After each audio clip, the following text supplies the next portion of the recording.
en 2030, il y aura 30 millions. Il faut retenir qu'en 2030, il y a 30 millions de diabétiques. Alors, on ne comprend pas. On fait beaucoup de progrès.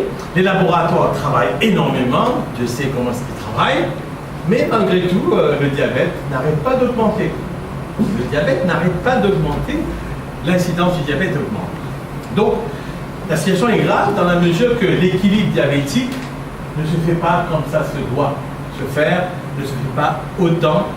Je dirais même qu'à La Réunion, contrairement à ce qu'on croit, c'est moins bien contrôlé qu'à l'île Maurice.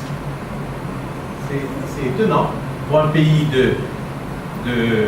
développé, tel que La Réunion, le diabète, l'HbA1c est nettement plus élevé ici chez un certain nombre de patients, mais dans ce sens-là, qu'à l'île Maurice. Évidemment, on utilise le protocole de Paris. À Paris, en France et dans les pays en Europe, on a dans les 4% de diabétiques. Ici, on trouve jusqu'à 10% de diabète. Donc c'est quand même important. Ce n'est pas 10% de la population. Ça veut dire que si je prends là, ici, là, il doit y avoir une vingtaine de diabétiques, une quinzaine de diabétiques. C'est quand même énorme, énorme. En sachant toutes les complications qu'on va revoir tout à l'heure. Rapidement, tout cela, vous savez mieux que moi. Tout cela, vous savez.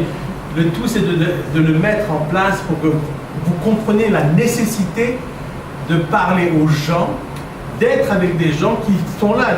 Les gens demandent, mais docteur, vous me dites tout ça, c'est bien beau. On m'a dit ça à l'hôpital, on m'a dit ça ici. Moi, je veux savoir qu'est-ce que je mange dans mon alimentation réunionnais. Qu'est-ce que je mange dans mon alimentation à la maison? Comment est-ce que je fais? Qu'est-ce qu'il faut faire? C'est ça la question qu'on doit être capable de répondre. Et c'est à ce moment-là que le diabète fera probablement un pas dans le bon sens.